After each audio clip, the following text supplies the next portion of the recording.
Can you imagine? A woman who spent 40 years of her life hunched over in a sewing workshop, cleaning strange offices and washing curtains heavy with the smell of dust, just to save every last penny. A woman who had never stepped outside of her own city, yet carried a single belief in her heart. Sacrificing for my child is the most worthwhile thing in life. That woman is Margaret Sullivan, 68 years old. A name few people know, but her story is a story in which perhaps thousands of other mothers out there can see themselves. Throughout her youth, Margaret had nothing but an old sewing machine and calloused hands. When people went to bed at 10, she was still sitting under the yellow light, sewing every stitch. When people leisurely strolled the streets, she was rushing to work overtime, cleaning houses for others, then hurrying to collect scrap to sell. Those scavenged coins, over time, accumulated into a large savings, $145,000. It was money she regarded as an umbrella for her old age and as a silent dowry for her only son, Thomas Sullivan. However, 18 years ago, when Thomas had just married Victoria Hale, Margaret did not hesitate to sell the small apartment she had been attached to for her entire youth. No one forced her. No one begged. But a mother's heart urged her to do it, so that Thomas and his wife could have a comfortable home, a favorable start. That apartment was sold, as if a part of her life had closed. From that day on, she moved in with them, carrying the joy that my son won't have to suffer like I did. The first day she set foot in the new house, Margaret stood silently by the window for a long time. The sunset dyed the roof tiles gold. Inside her, happiness overflowed. Finally, all the effort was worth it. She never expected that from that very moment, her 40-year journey of endurance would open the most painful chapter of her life. People often say, home is where you return. But for Margaret Sullivan, the house she herself had helped build gradually became a cold, gilded cage. Every month from her meager $600 pension, she gave every cent to Thomas with a simple belief to contribute to the family expenses. In addition, Margaret also took on all the nameless chores, cleaning the house, cooking, laundry, tending the backyard garden. She worked diligently, without demands, without keeping score. However, to Victoria, the young, sharp daughter-in-law, Margaret's presence was nothing more than a troublesome shadow. Whenever guests visited, Victoria always found a way to emphasize, Thomas's mother is living with us. She doesn't have to worry about anything. We provide for everything. That sentence on the surface sounded filial, but every word was like a needle piercing straight into Margaret's heart. Because she knew full well she was the one who gave the money. She was the one who sold her apartment. She was the one who had sacrificed. During meals, Margaret often sat silently at the corner of the table, listening to the couple discuss shopping, investments, and travel plans. Once, she gently offered a suggestion. Vegetables are expensive this season. If we want to save money, we should plant more. Before she could finish, Victoria forced a smile. Mom, let us worry about that. Don't concern yourself so much, just rest. That rest was no different from a denial. She had no right to contribute an opinion in the very kitchen where her hands lit the fire every day. Gradually, Margaret felt like a temporary guest, living on charity in a house that was built with her contribution. Every step, every sound was hesitant, afraid of causing trouble. Many nights, she lay on the small bed placed near the window, listening to Thomas and his wife laughing and talking in the next room. In the dim light, tears silently welled in the corners of her eyes. She asked herself, "Am I really just a burden? Does my presence make my son uncomfortable?" Day after day passed just like that. On the outside, it was the tranquility of a home.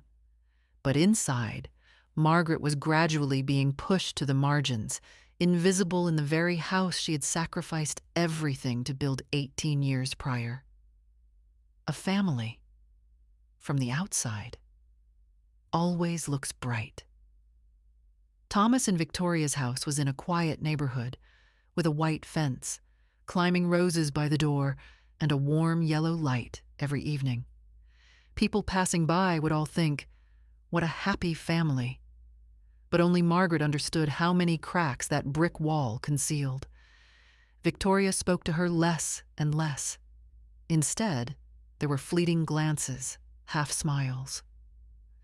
Whenever her friends came over, Margaret would quietly retreat to her room, letting them laugh and talk freely. And yet, as soon as the guests left, Victoria would walk into the kitchen, sighing softly. "Mom, don't be shy. But honestly, it feels a bit cramped sometimes. I just hope you can understand our situation." Cramped. Just one word, and Margaret's heart tightened. Was her presence in this house, however silent, still considered an obstacle? And Thomas, her son, he never said anything cruel directly, but his silence was the sharpest knife. Every time Victoria said words that hurt Margaret, Thomas would just look down at his rice bowl, avoiding his mother's eyes. Not a single word of protest, not a shred of defense. And it was that silence that gradually pushed Margaret into a dark corner, where she was left alone with her sighs. One night, Margaret was walking past the living room and heard Thomas and Victoria whispering about money. In the dim light, Victoria's voice floated out. "If his mother weren't here, we'd be much more comfortable." Thomas didn't answer right away. He just stayed silent, lighting another cigarette. Margaret stood behind the door, her stomach twisting. A thought flashed through her mind. Maybe I really don't belong here anymore. Those cracks hadn't shattered everything yet, but they crept and spread day by day. And Margaret, the woman who had sacrificed her entire life, began to understand that a mother's love isn't always a sturdy wall against the storm. Sometimes that very wall was rotting from the inside. Some truths do not need to be sought. They arrive at the moment we least expect. And once heard, we can never pretend we don't know. That afternoon, Margaret was folding clothes in her room. The door was slightly ajar, and the wind carried the voices from the living room. At first, she paid no attention. Thomas and Victoria's voices often rang out like that, sometimes bickering, sometimes soft laughter. But then, a sentence made all movement in her hands stop. "Just spend it, Victoria. Don't worry. Whatever Mom has, she won't keep it anyway. She's old. Who does she need money for anymore?" Margaret's heart suddenly tightened. The clothes in her hands fell silently to the wooden floor. She stood frozen, her ears ringing, hearing only the echo from her own son. Outside, Victoria giggled. "In that case, I've got my eye on that diamond necklace, almost 80,000. But I think it's worth it." Thomas sighed, then replied in a voice that was half joking, half serious. "Go ahead. Her money is our money." In that moment, the wall of illusion in Margaret's heart shattered. For 40 years, she believed sacrifice was exchanged for love and gratitude. But now, in the eyes of her son and daughter-in-law, she was nothing more than an ATM, inanimate, unfeeling, existing only to dispense cash. She gently closed the door to her room, sitting down on the small bed. Her hands trembled, her fingers touching the old rosary beads hanging by the bed, as if grasping at a fragile faith. Tears didn't flow violently, but trickled slowly, heavily, as if her heart was being drained, drop by drop. From that moment, Margaret knew, if she didn't act, she would be devoured. Not by old age, but by the very people she had trusted most. The next morning, thin sunlight streamed through the curtains. Margaret sat at the kitchen table, her hands still trembling slightly from last night's shock.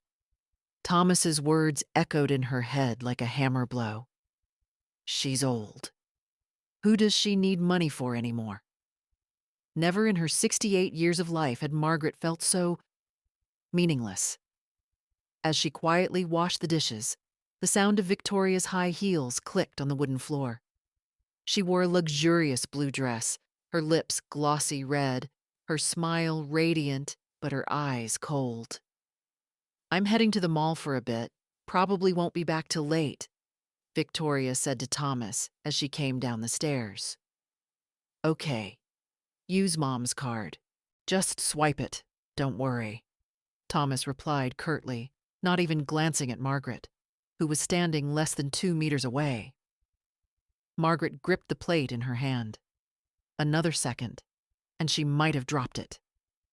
But she took a deep breath, held on. She knew if she remained silent any longer, she would lose everything. The door closed, the sound of the car engine fading into the distance. Margaret stood frozen in the empty kitchen, her heart pounding erratically. She had no more time to hesitate.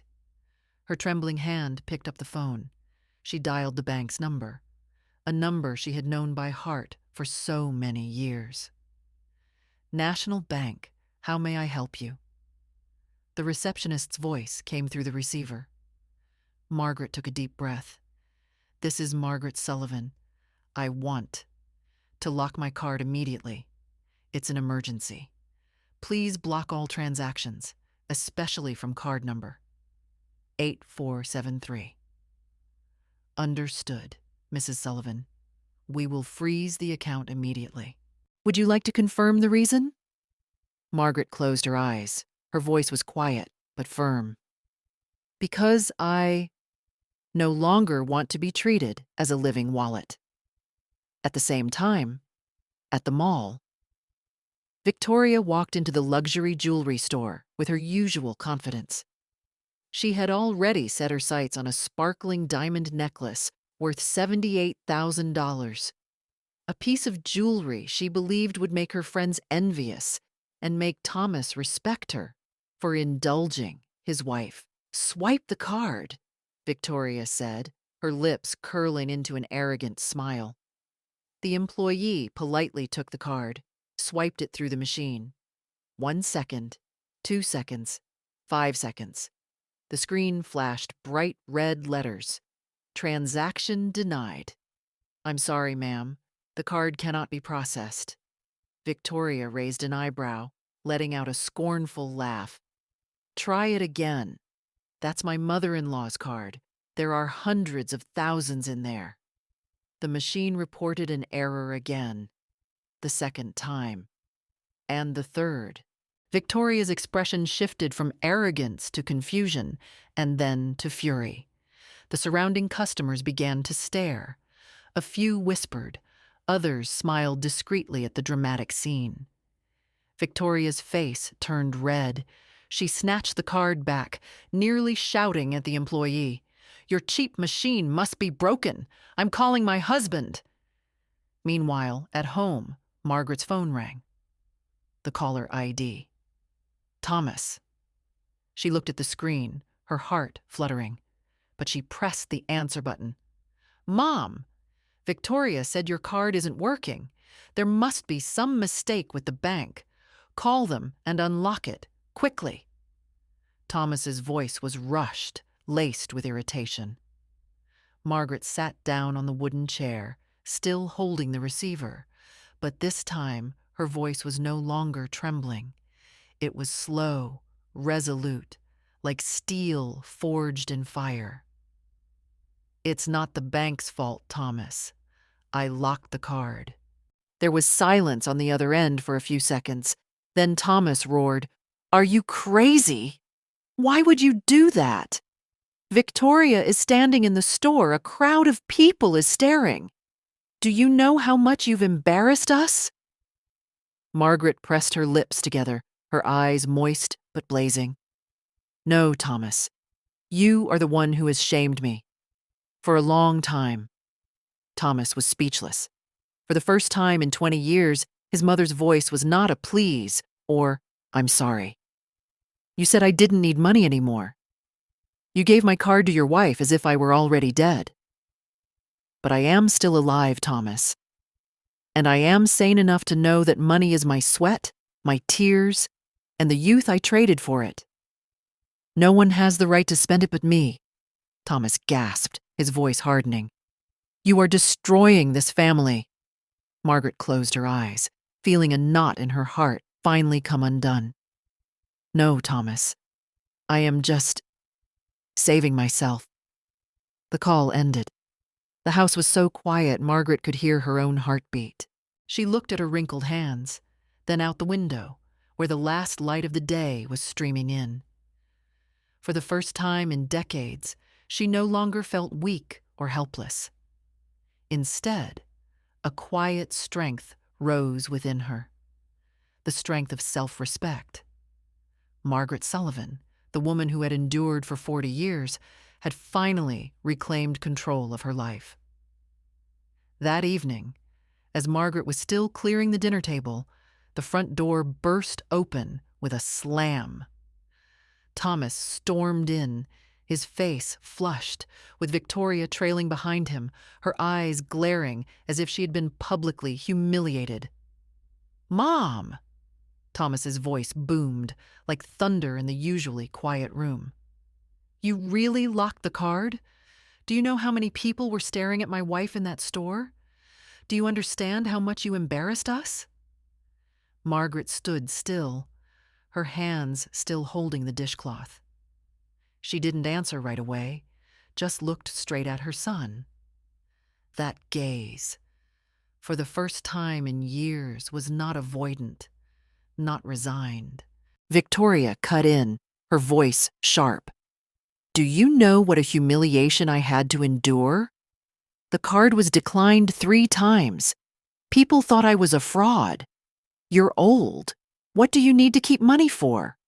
Why not let the young people like me spend it properly?" Margaret put the cloth down on the table, taking a long, deep breath. "That money is mine. It is the sweat and tears of my labor for 40 years. I don't need anyone else to decide for me," Thomas growled. "But you are living in my house. You eat my food. You use the utilities I pay for. For 20 years I have provided for you.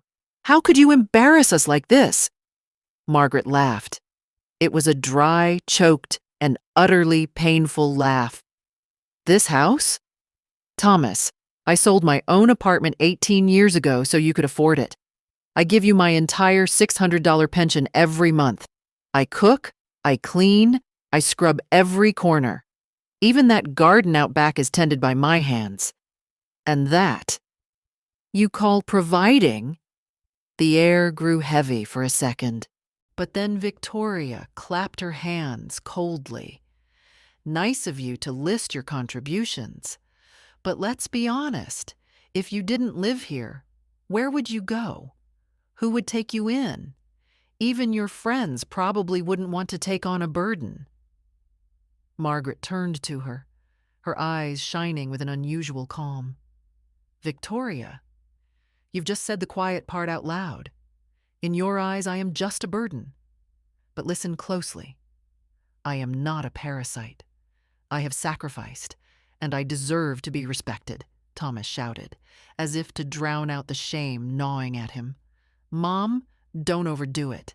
It's just a little money. You live off me, so you must obey me." Margaret took one step forward. "No, Thomas. I lived here because I believed family was the safest place. But now I understand. This house is no longer a home. I will not let anyone turn me into a living wallet. Not even you. The room was dead silent. Only the ticking of the wall clock. Tick. Tock. Victoria waved her hand dismissively, storming off to her room. Thomas stood there, furious, but with a flicker of confusion in his eyes. He had never seen his mother this strong. Margaret turned back to the table, picking up the half-used cloth, her voice low but resolute. "You want me to obey you? I'm sorry, but from now on, I will only listen to my own heart."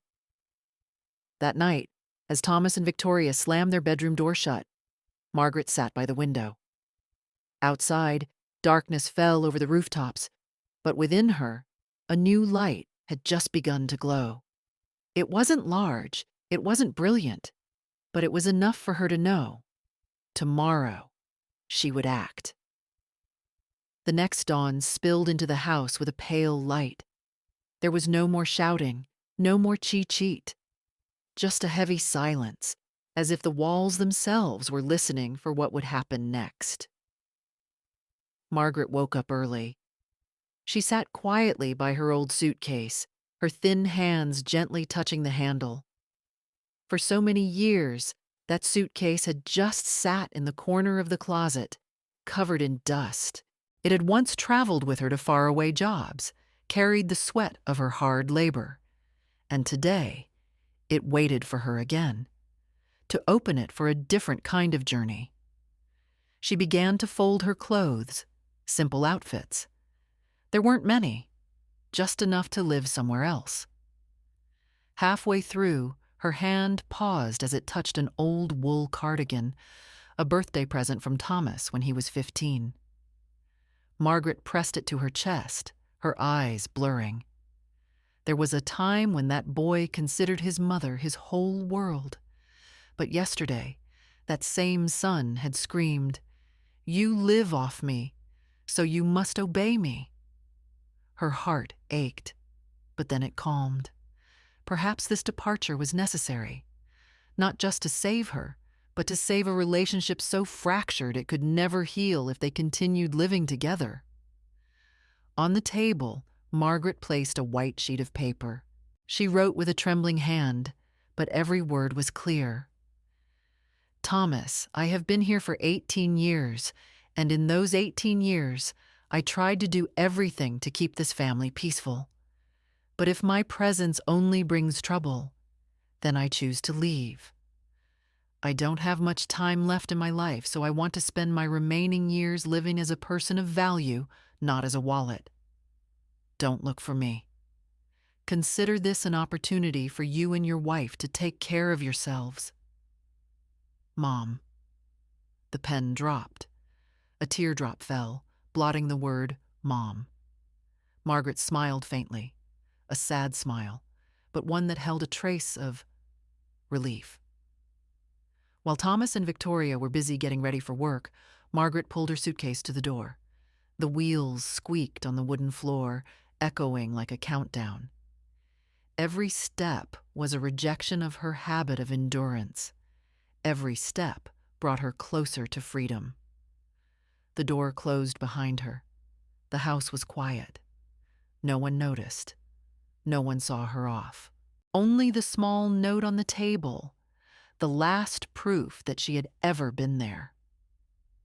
When she stepped onto the street, the wind blew fiercely, carrying the smell of morning coffee from the shop on the corner and the chirping of children calling to each other on their way to school. Margaret looked up.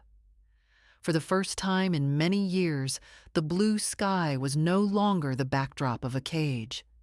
It was the gateway to a new horizon. She hailed a taxi, heading straight for the home of Eleanor Brooks, her old friend, the one who would welcome her with open arms. In the rearview mirror, Margaret saw her face. Still the same wrinkles, still the tired eyes, but somewhere within them, there was the light of a woman who had just stepped through the threshold of her chains. That day, Margaret Sullivan didn't just leave a house. She left 20 years of imprisonment within her own family, and with the short letter she left behind, she had declared something simple, yet proud. I don't belong here anymore. The taxi stopped in front of a small house covered in ivy. It was the home of Eleanor Brooks, Margaret's old friend from their days working in the sewing workshop. They had shared so many joys and sorrows in their youth, but life had pulled them apart, and they rarely saw each other. Yet today, amidst all the twists and turns, Margaret found her way back to this very place. She stood silently at the gate, her hands gripping the suitcase handle. A fear rose within her. Will I become a burden once again? Is she willing to take me in? The gate creaked open. Eleanor appeared, her silver hair messy, her face lined with wrinkles, but her eyes still remarkably bright. She froze for a moment, then cried out, "Margaret! Is that really you?" Margaret tried to smile, but her lips trembled. Unable to hold back, she dropped her suitcase and stepped forward. And when Eleanor's arms opened wide, all the tough layers Margaret had been carrying suddenly dissolved. She cried. She cried like an abandoned child who had found her family again. She cried for her 40 years of toil. She cried for the 18 years of living silently under a roof devoid of love. And she cried for herself, a mother who had lost herself for far too long. Eleanor held her friend tightly, gently stroking her silver hair. Go ahead and cry, Margaret. Don't hold back. Here, no one sees you as a burden. You are still you, the friend I have always cherished. Those words were like cool water on a parched soul. After the tears subsided, Margaret sat on the sofa, her hands still shaking. Eleanor brought her a hot cup of tea, the gentle scent of chamomile filling the room. Margaret told her story.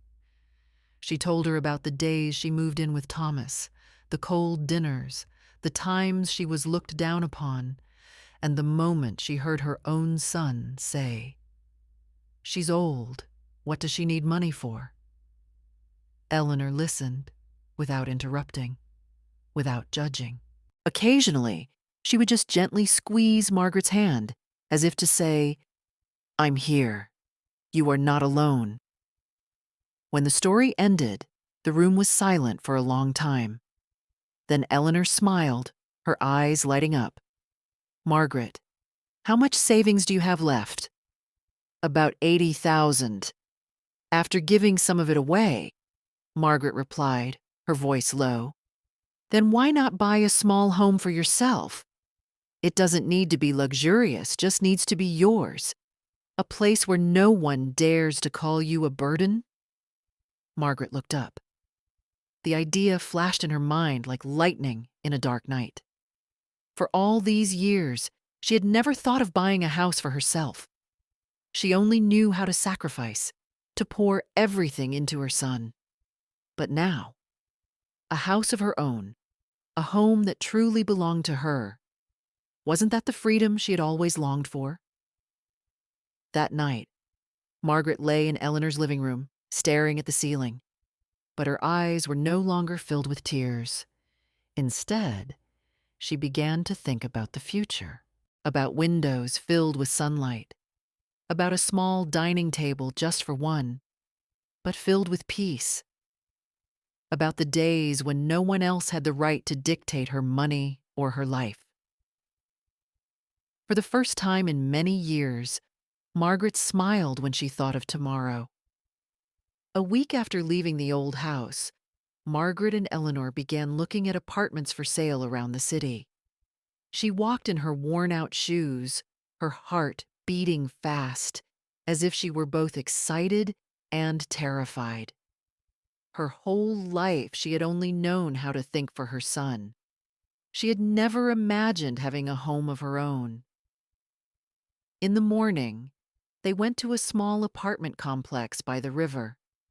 The young real estate agent led them down a narrow hallway, the smell of new paint still lingering.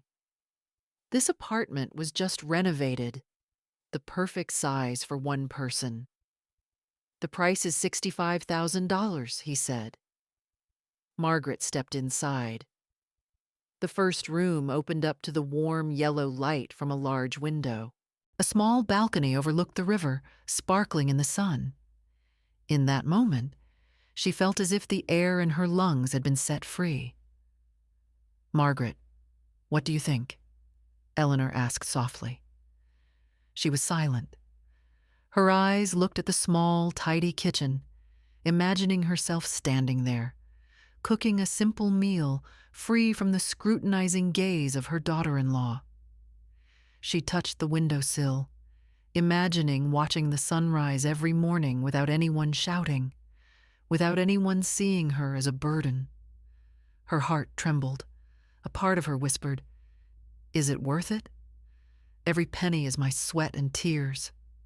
What if I don't have long to live in this house?" But then, Eleanor's voice rang out, as decisive as a bell. "Margaret, this is the money you've saved your entire life. If you don't use it to live for yourself right now, then when? Don't wait until you no longer have time to be happy." Those words woke her up. Margaret suddenly remembered her own soulless eyes during the nights she cried in that small room at Thomas's house. She remembered the words that cut like a knife. "You live off me, so you must obey me." And she understood that buying this apartment wasn't just about having a place to stay. It was a declaration. "I am alive. I have value. I am the master of my own life." The agent placed the file in front of her. Margaret picked up the pen. Her fingers trembled, but her signature was firm. When she set the pen down on the last line, tears rolled down her cheeks. No longer tears of suppressed anger, but the tears of a person who had just broken her chains. That afternoon, Margaret stood alone in her new apartment, the cold key in her hand. She opened the window, and the wind blew through her silver hair. Before her, the blue sky stretched wide, the river flowed peacefully. In her chest, her heart beat wildly like a young girl's. Margaret Sullivan, at the age of 69, finally had a place to call my home. Margaret had been in her new apartment for less than a week when the doorbell rang. The sound was insistent, rushed, as if the person outside wanted to break the door down. She walked over, her heart sinking as she saw Thomas's flushed face. His eyes were no longer the eyes of the little boy who once looked up to his mother for a hug, but were tense, filled with fury. "Mom," his voice hissed, "are you really leaving for good? Do you know how much you owe me? For 20 years I have provided for you. That house, that home. If it weren't for me, where would you be?" Margaret remained silent, her old hands resting on the door. Then she slowly opened it wider, as if clearing a path for the naked truth to be exposed. "Thomas," she said softly, but her voice echoed clearly in the small room. "You say you provided for me? Have you forgotten that 18 years ago I sold my own apartment so you could buy your house? For all these years, I've given you my $600 pension every month, not to mention every meal, every piece of clothing, every room I cleaned. Is that what you call providing? Or is it I who have been providing for you until now?" Thomas faltered. He bit his lip hard, his hands clenching into fists. But Victoria had poisoned him for too long with selfish words, and in him, pride swelled stronger than the truth. "But you were living off me and my house," he growled. "No," Margaret replied, her eyes flashing like a sword. I was living in a house that I myself helped build. But it's not a home anymore, Thomas. It was just a cage entrapping a disrespected mother. The tension in the room was palpable. Thomas took a step back, as if struck in the heart by his mother's words. He looked around the new apartment, simple, modest, but filled with light. A part of him realized this place, however small, had more life in it than the grand house he lived in. So, you're really choosing to leave me? Thomas choked out, his voice dropping for a moment. Margaret stepped closer, placing a hand on her chest. I am not leaving you. I just cannot continue to live as a shadow, as a wallet for your wife to withdraw from at any time. I choose my self-respect, Thomas, because in the end, if I don't respect myself, who will respect me? Silence. In Thomas's eyes, the anger gradually faded, leaving only emptiness. He turned away, trying to hide the glistening tear that had just appeared in the corner of his eye. I will never forgive you for this, he said, his voice trembling. Margaret sighed softly, but this time she smiled. That is your right.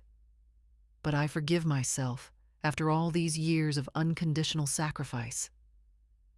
The door closed. Outside, Thomas's heavy footsteps echoed down the hallway. Inside, Margaret stood still, her heart trembling but light. She knew this confrontation wasn't the end of their mother-son relationship. It was just the end of the years of being exploited. From now on, she would not live as a shadow behind her son, but as a complete woman, daring to stand up for herself. Early in the morning, sunlight filtered through the glass window of the new apartment. Birds chirped on the balcony, and the smell of fresh air wafted in. Margaret Sullivan opened her eyes, feeling an unusual lightness in her heart. No more of Victoria's hurried footsteps, no more of Thomas's irritable sighs. Just silence. A warm, complete silence. She made herself a cup of black tea.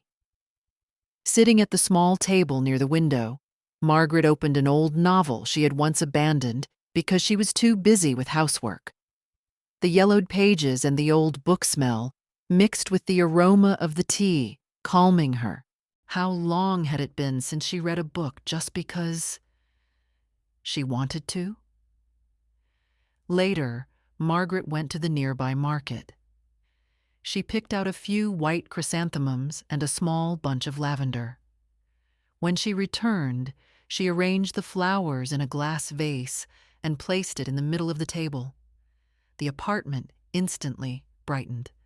The delicate petals trembled in the breeze, as if whispering, "Welcome back to yourself." For lunch, Margaret cooked a simple vegetable soup for herself, with a side of toast. She ate alone, but she didn't feel lonely. On the contrary, every bite was full of flavor, the taste of freedom. No one to complain that her cooking was bland. No one to tell her she had to cook to someone else's taste. Just a woman, leisurely seasoning her food to her own liking. In the afternoon, Margaret spread a small blanket on the balcony and sat down to knit. The rhythmic click-clack of the needles sounded steady, like a heartbeat stabilizing after years of storms. When evening fell, Margaret lit a scented candle and softly played a classic jazz record. The candlelight flickered on the wall, casting her shadow, a woman with silver hair, a face full of wrinkles, but with peaceful eyes. She closed her eyes, breathing deeply. A new belief rose within her. I am no longer a shadow in someone else's house. I am myself. That night, Margaret slept a long, deep sleep, free of nightmares, without startling awake. For the first time in many, many years, she was truly at peace. While Margaret was slowly finding peace in her own small, sunlit apartment on the other side of the city, Thomas and Victoria's house was sinking into darkness. Victoria had become increasingly greedy. After the humiliation at the jewelry store, not only did she not learn her lesson, she began to demand even more. Thomas, you have to work more. You have to earn more money. I can't live a mediocre life, being laughed at by my friends. Thomas came home every night exhausted, his shirt wrinkled, dark circles under his eyes from working overtime. But no matter how hard he tried, Victoria was never satisfied. The rejected diamond necklace from that day seemed to have become an obsession, causing her to constantly compare and criticize. One evening, in the middle of dinner, Victoria threw her chopsticks down on the table. "You are useless, Thomas. Even your mother left you because you couldn't even take care of her. Now you can't even maintain a shred of dignity for me. What did I marry you for?" Thomas sat silently, his face pale. His wife's words were like a knife twisting in his heart. He wanted to argue, but deep down, he knew it was the truth. His mother had left, not because of money, but because he had failed to protect her.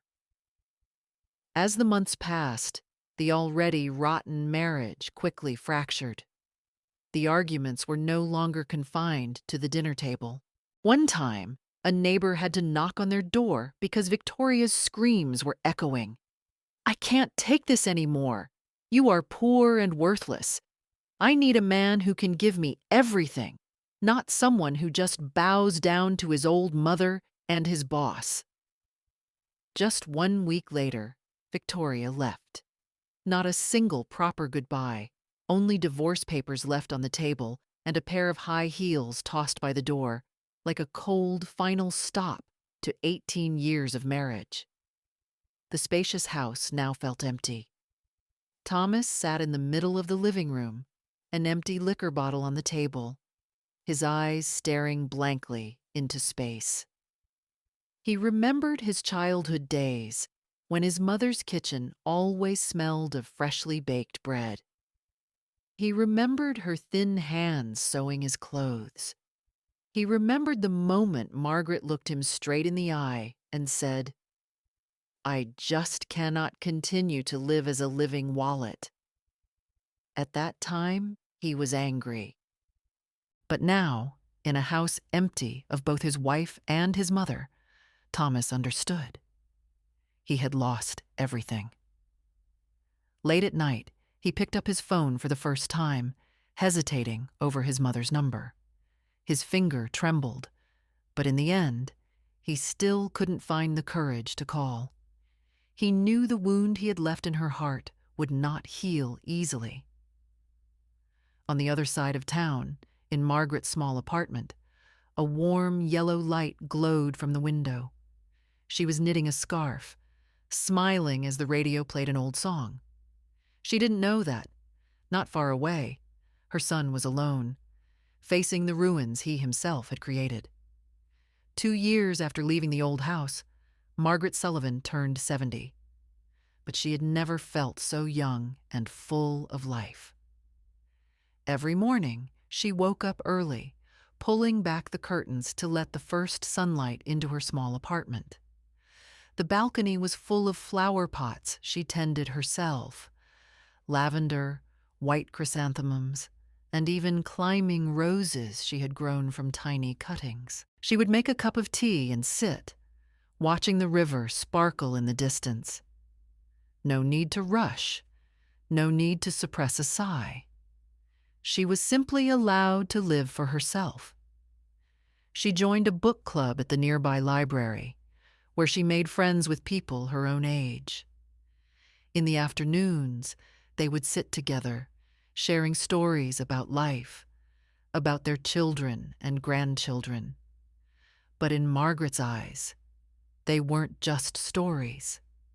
They were proof that she was not alone, that every woman had the right to find her own voice.